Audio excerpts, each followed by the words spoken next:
and checking everybody. Welcome back to another edition of the Orange Bloods Texas football channel here on YouTube. But of course, it's also the Monday Overreaction show brought to you by the RogueShop.com, Rogue Apothecary. Where's my stuff? I've been on it this weekend. I did the gummies again, Anwar, last night, as a matter of fact, because I just haven't been. I'm starting to worry that I'm just never going to sleep well again. That I'm just every night I'm going to go to bed and sleep in increments of an hour, where I wake up and I'm like, God, why am I waking? Like it's the first old real thing that I am starting to do. Some people hurt their backs. You know, other things happen. For me, it is definitely the sleep thing. So last night, took one extra gummy. Oh, you went two. Just damn, wanted to sleep. You're still feeling that right now. You still feel good. I'm not. I shouldn't be. It's good to do this video. And just keep me away from a car for right now. You know, it's fun. I talked to Richard. Richard called me this week, and somebody had been watching. Like, man, Anwar always talks about these things, so he finally ordered it and stuff. And I've got to say, as a guy who had struggled with sleep apnea and did all the little things and tried to do the mask. I hated the mask because it was always moving around on your face, and I, always just struggled. And man, ever since I got on that stuff and being able to sleep through the entire night, I mean, there's different types of sleep aids, but just something that you feel is natural. Man, I'm in such a good mood on most days. Like, Ketch, when's the last time I snapped at you? Like, when's the last time you feel like it's been a while, right? I think so. Yeah. I can't remember. See? And beforehand, you could be like, it was like 2 weeks ago, Anwar. So, thank you, Richard, for keeping us good. Everyone, OB is such a place of harmony now because of Rogue. Oh man, speaking of Orange Bloods, and if you haven't, look real quick, everybody like the video, subscribe to the channel, get notifications. Definitely leave the comments in the comment section. Both of us have a Monday overreaction that we're going to get into, and they're both UT football themed. So unlike last week where we were like, we have overreactions today. Quandre Diggs trolling Orange Bloods at 10:30 on a Saturday night with LeBron James stuff is peak Orange Bloods in the offseason. It doesn't get any more Orange Bloods than Quandre Diggs. If we wanted to have the Justin Tucker argument, we could. He's the best position player Texas has produced in the last 10 years into the NFL. And on a Saturday night, he's watching LeBron James throw up like 56 points. And his instinct is to troll LeBron haters on Orange Bloods. It is the most Orange Bloods thing of Orange Bloods things. And it cracked me up that even Sukamel jumped in that thread yesterday and was like, LeBron James and blah, blah, blah, blah, blah. And it was like, you guys don't even see what he did. And he went on to Twitter to let me know that he called his shot in advance. Couldn't help myself. Quandre is amazing. Like, Quandre is, what I like about Quandre? Well, there's many things I like about him. But every athlete likes to act like they don't pay attention to what's being said, and they don't pay attention to the media and everything like that. I like that Quandre, he just embraces it. Like, He doesn't run from it. He doesn't have a burner account per se. He's not trying to do it like that. He's like, yep, I know exactly what's being said, and here's what I think about that. And then, of course, for him to wait for that moment for LeBron to do what he did against Golden State and then to come out, it's classic. It's classic Quandre. He is really like, he's a good guy. He's a good guy. And that was really proud fun. In a weird way. Like any good poster on Orange Bloods, he knew when. He's been waiting. If you're going to do it on a Saturday night at 10:30, presumably he's back in Texas. Could have been in Seattle, maybe it was a little bit earlier. But to wait for that moment to just, and all he did was drop the GOAT emoji on the board and then backed up and just watched Orange Blood. That thread is still literally the last time I updated Orange Bloods, it was the number 4 post on the board. Like, people are still arguing about it 2 days later. It was good stuff. It was you have to be careful on Orange Bloods. You just never know who might show up and have strong troll game on a off-season weekend. Anwar, hit me up with an overreaction. Let's have at it. I know that. Yeah, I got a great one for you. Okay. You know what, Ketch? To be quite honest with you, we may have questions about what Steve Sarkisian is as a coach, and I think it's fair to have that question, especially after last season. It's fair to have that question when you look at the totality of his coaching record and the coaching years at Washington. But the one thing I've got to say, Steve Sarkisian, when it comes to recruiting, that guy, he might be the best recruiter in the nation. You want my overreaction? I think Steve Sarkisian is the best recruiter in the country. And here's why.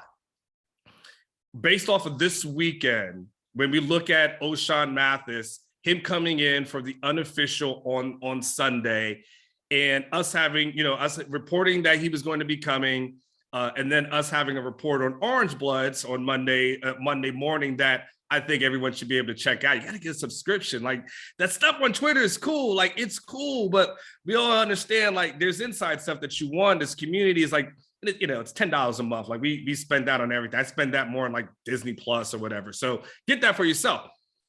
The fact that they walked away, and the quote to me from someone who was there, so someone was close to Ochaun, was there, said, "We had some comical laughs, and meeting Coach Sark was enlightening and homemade. This is how you need to feel when you go and meet coaches," and he did just that. That's a freaking drop the mic. And what's great in Catch, that's not just Mathis, because now we know that they've set the standard, right? Texas has set the standard that everybody else must meet. But Catch, why I will say I think he's the best recruiter in the nation, what he's doing defies logic, Catch. It defies logic to come off a 5-7 season and get a 5-star quarterback. It defies logic to come off a 5-7 season, Catch, and finish with a top 5 class. It defies logic to be in the mix for Arch Manning and to be the favorite for Arch Manning at this point. Texas is the team to beat as relates to Arch Manning. And then for the Mathis family to come in and say, that is how you're supposed to do it. Catch. Tell me who's doing better. I'm talking about defying the odds of what he's doing. There's programs that are established. Alabama's established. Georgia's established. So you kind of expect it. This is totally unexpected. He's killing it in the recruiting game. I defy someone to tell me who's better. You do a long dramatic pause here. I'll hold. I'll hold. Okay. So a few thoughts, and I'll try to do them as quickly as possible because I think there's a really interesting conversation that's taking place, and I don't want it to be just me going off on like a long tangent. Number one, my initial response to that is, okay, a little bit of hyperbole involved. Not a ton. Yeah. Right? Because at the end of the day, we're talking about a guy that just did have a top 5 class, and it did happen on the back end of a 5-7 season. And I think that there is you kind of outlined it. Like, there's a case to be made where, even if it's baby hyperbole, if somebody wanted to say, well, look, Nick Saban, the longevity, and, do a couple of number 1 classes, I don't know, 5 years in a row. And if somebody wanted to have that argument, it's baby hyperbole. But when you talk about the circumstances of which Texas is working under, I think the job that they're doing right now is they're doing a better job of recruiting pound for pound because of the circumstances they're working in than Nick Saban is having to do at Alabama anymore. Like when you get it to the certain level, it's on cruise control. So I'm kind of with you there. The other elephant in the room is that he did it at USC as well. So he did it at 2 monster programs at USC and Texas. But Sarkisian has been to multiple schools and had multiple top 5 classes. And in the case with USC, had the #1 recruiting class in the country. I think it's the most underrated aspect of his hire when it was made was what Texas was getting as a recruiter. You know, I think it was forgotten because of the way the USC tenure ended. It's hard to remember how they didn't want to fire him. They just had that #1 class. And as a recruiter, he had it cooking. And all things being equal, they wanted Sark to, like, they were forced to get rid of Steve Sarkisian at USC, but they didn't want to. This wasn't the end of the Tom Herman tenure at Texas. This was, they wanted to keep him. It didn't work out that way. He shows up. Yeah, he's really good. And, you know, we can quibble over how we would rank. You know, how do you rank what Texas A&M is doing right now in recruiting along with what Sarkisian has been able to do? But there are a very small handful of the elite head coaches as recruiters. Sarkisian is in that conversation. So at the end of the day, that's the thing that matters the most. It also means there's only one thing that's going to keep Sarkisian from being a massive success at Texas. And that's if he's not a good enough head coach. Like if the football part remotely matches the recruiting part, they can have a run of success under Steve Sarkisian that I think Matt Brown would be proud of. But there is still this football side of things that they've got to start getting right starting this season. But my God, it couldn't be any. They're going to get Arch Manning, Anwar, as long as they're remotely as good coaching as they think they are, as everybody thinks they are. They only have to be even a little bit good this year, and they're going to stack up Quinn Ewers with Arch Manning. I mean, it's there for the taking. Yeah. Catch, when I think about it, yes, 100%. And when I think about what first of all, I'll agree with you on the Arch thing, right? It is there on a tee. Like Arch has already set up his visit in March, hadn't set up any other visits. Like that was his priority. It was, and then what was relayed to me was, yeah, he wants to finish, you know, with the basketball thing, and then he'll go and set up his visits. So Catch, what does that tell you? Like, you know, it's like, hey, Catch, I'm coming to Houston. I want to go and see you. Let's go and hang out. And then, but I got other friends I want to hang out with. I'm like, yeah, I'll deal with them later. I just want to I want to make sure you and you're my priority at that point. It makes me a priority. It makes me feel priority good. Correct. And no one and everyone else is kind of like falls in line. So that shows you what that is. Like, so that shows you there's no hyperbole on he's close with Arch. And again, it defies logic to be close with Arch based off of what you've seen. He sells the vision in a way that I don't think many people can really fully, because you don't hear the pitch. But Catch, the way he's selling vision, he's selling the future. He's successfully able to get people to say, what you saw is not going to be the norm. What you saw is the anomaly. And then this is my outline here. And now this is how we're going to get there. And everyone's nodding their head. And they're saying, yeah, okay, it makes sense. Catch, he got the top wide receiver, or at least one of the top wide receivers in the transfer portal to come here in Isaiah Nayor. He got one of the top tight ends to come here in the transfer portal with Jaleel Billingsley. He got one of the top defensive backs to come here in Ryan Watts from Ohio State. He got arguably the top quarterback on the transfer portal market. You know, you probably go, you know, the guy who went, Caleb Williams, probably ends up being the #1 guy, you know, and then you got Quinn as the #2 guy. You were able to get that. So he's recruiting, like, then we didn't even get into the class itself as far as the offensive line. And I know people will talk about the pancake factory and that having something to do with it. Well, to the victors go the spoils. It is what it is. Because you also got the top, there's nobody, you know, no NIL deals for defensive linemen, Catch. And I think you feel pretty good about that defensive line class and what he was able to bring in. It's really impressive. Like it is impressive, for people who'd like to say, oh, gosh, you guys are sometimes negative. You guys, sometimes give a lot of shit. It's like, no, we get props when props are due. And in this case, there's nothing but props from recruiting perspective to say he's doing the damn thing. And, if he closes it, Catch, what does this defense look like in your mind if he can close the deal and get Ochaun Mathis here? Like, what is does that even change the possibility of what you think of the season could look like when they've got a guy on the edge who can actually disrupt the passer?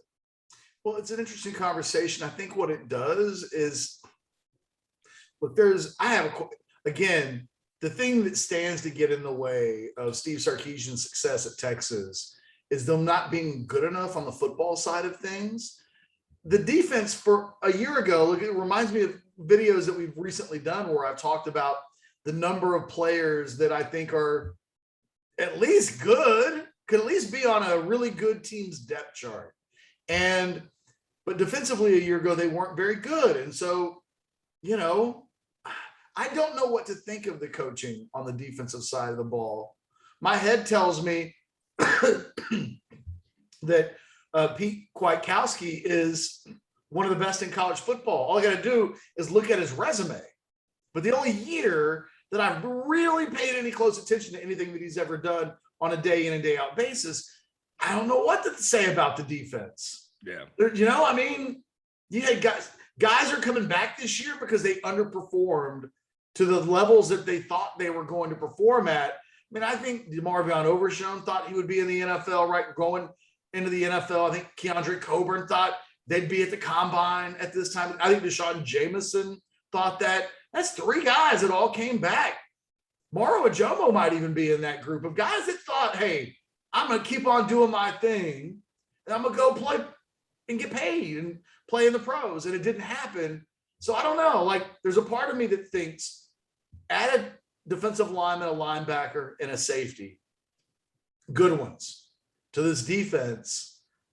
And, now you're maybe talking about a team that's worthy of, I know they went 5-7, but maybe this is 9-3, number 3 in the Big 12 and competing for a chance to get into Dallas. Maybe it's that type of a team. But I don't know yet that with this coaching staff, we're completely in a place where we can give them benefit of the doubt just because we've given them a few better players. So does the addition of Gary Patterson change that for you at all? It would if he was a defensive coordinator. Mm-hmm. At some point, and boy, believe me, we're segueing to Gary Patterson in a second. Okay. Believe me, you didn't think we were going to get out of a Monday overreaction video without me commenting on that photo of Gary Patterson and Ochaun Mathis. Like, no way. We're coming back to that. But again, it's like after a 5-7 year, it's hard to give benefit of the doubt to the things that didn't work that got them to 5-7 until we see them earn a little bit of that. So, offensively, they should be really good. Steve Sarkisian is supposed to be elite. They've got skill guys that look like Sunday players. Even at the quarterback position, Mike Farrell will swear to me that on camera, on the record, that Quinn Ewers is Matt Stafford all over again, and that he's going to be an early first-round draft pick, even though he's not seen him throw the ball in college at all. Like, on paper, it's supposed to be good there. You wrote about it in your column this week. Like, there's a thing there where if it comes together, this is a good football team with a high ceiling. I think, as I mentioned in the thread on Orange Bloods regarding your column from Sunday, and if you didn't read the Sunday Pulpit on Orange Bloods, you should check that out. I'm obviously referencing it right now. This is the team that I don't know what its basement is. I can close my eyes and be like, Quinn Ewers is really good, and Bijan's really good, and Xavier's really good, and the defense gets a little bit better. I can close my eyes and tell you, okay, they could be in Dallas, and then you're 60 minutes away from being a champion, and like anything can happen. but I don't know what the basement is for this team. And it's because there are so many question marks regarding both the coaching staff and the personnel. Do you think it could be worse? I mean, just like, and I know this might be the video that, God forbid, if it goes off the rails, that everyone tags us in Twitter. But like, Catch, it can't be worse than 5-7 a loss to Kansas. Like, it can't be worse. They have a lot of returning guys who are finally, the thing that doesn't get said enough that I would give these coaches, if there's any benefit of the doubt on both sides of the ball to give, it's that this is a program that's had so much turnover at the coordinator positions that, if someone was going to tell me, well, this guy struggled because he was under a new coordinator for the third time in 3 years, and like he needed a year of adjustment that otherwise might not have been needed had he just played under Chris Ash all over again. I don't know that we give that benefit of the doubt very often, but it's fair. Like, all of these guys have been through so many changes that maybe that is just the most under talked about thing in the program, is that even though a head coaching change was needed, the roster constantly being asked to learn new schemes, new verbiage, new, everything maybe took a little bit out of them. This defense should be better next year because there's a lot of guys returning. The question then becomes, is the personnel better? We know that this is a really good freshman class coming in. Guys like Justice Finkley will have a chance to make an impact that didn't exist a year ago. How many more? If you add Mathis, what does that do? It, I think, improves your edge rush position instantaneously on paper in a way that should make you go, okay, well, that team got better. But again, I just don't know how to define what the floor is, because I think if I said 8-4, you wouldn't blink at all. Obviously, that's kind of your baked in prediction for the season right now. And if it's 8-4, you're not that far away from 6-6. You're really not. Oh yeah, correct. I mean, what adding talent should do now is put Texas in a position to eliminate some of these 50-50 games. If I tell you next year that Kansas is a 50-50 game, you can't really blink after what happened a year ago. You got to go, ooh, it's on the road, and like, it's Kansas. That's proven to be a thorn in Texas's side. Adding a little bit more personnel maybe changes those games to 70-30 games instead of true 50-50 games. And what it might mean, Texas could be sitting at 8-4, but it's a good 8-4. It's maybe a good 9-3, as opposed to, well, they're 8-4. Yeah, they lost all the teams you thought they would lose to. They beat the teams they were supposed to beat. And then you're just kind of like, I don't know what that makes them. When you're better than all the bad teams, but not as good as the good teams, you're in this middle tier of positioning that probably won't make Texas fans happy. Yeah, I think, Catch, what Sarkisian has done in a good way, but then it will put more of a microscope on him, is that I think he's done a great job of eliminating the talent question about how much talent is on this team. Does this team have talent or anything like that? Because I think we look at this roster and we say, this is a talent roster. Like, we, from a star perspective, recruiting ranking perspective, from whatever anyone thinks that's worth, to just the eye test and the eyeballs, there's talent. Like, your quarterback's talented, your running back's talented, your receivers are extremely talented. You got a young offensive line, but we know they're talented. You've got talent on defense, and everything you look at, you say there's talent there. But then here comes the catch with that, Catch. Now we go and say, okay, now it's about coaching. Like, now it's about coaching up the talent that you have. You can't say there's a lack of. You can't say, and you and I think, pushed back on the narrative that the cupboards were somehow bare when Steve Sarkisian got here. The cupboards weren't bare, okay? Now everything's going to be, okay, all right, first year, and you give him all the passes that you give a first-year coach. You give him all that. And everything's going to look at and say, with all that talent available, what are you getting out of it? So this is you, like, on the record officially saying we get into the 2022 season talent piece. He can't say we're young. Hey, we're 3-3 midway through the season, but look how young we are, and look, we had a big freshman class, and you are at this in year 2. Yeah, you wanted that's gone. You know what? You know why young, I think, is an excuse that's outdated nowadays, Ketch. When you look at today's athlete, think of the amount of training that these guys go through year round. I mean, back in the day, Ketch, there was 3 sport athletes, right? I mean, you know, I'm sure your high school Letterman jacket, I don't know how many sports you played in high school, but I guarantee you played more than one, okay? These guys are focused year round. They have their strength and conditioning coach. They have their trainers that they train with. They go to their 7-on-7s. Like, they focus in on this so much. They come in ready-made. Like, they come in just needing to know a couple of little things, but from an athletic standpoint, and really honestly, Catch, from a football IQ standpoint, today's athlete is way more advanced than they were 10 years ago, 15 years ago. You guys, I mean, Jordan Whittington shows up on campus. You looked at him, you're like, my God, like, what gym membership have you been at, young man? Like, you guys are coming in with, you know, less body fat.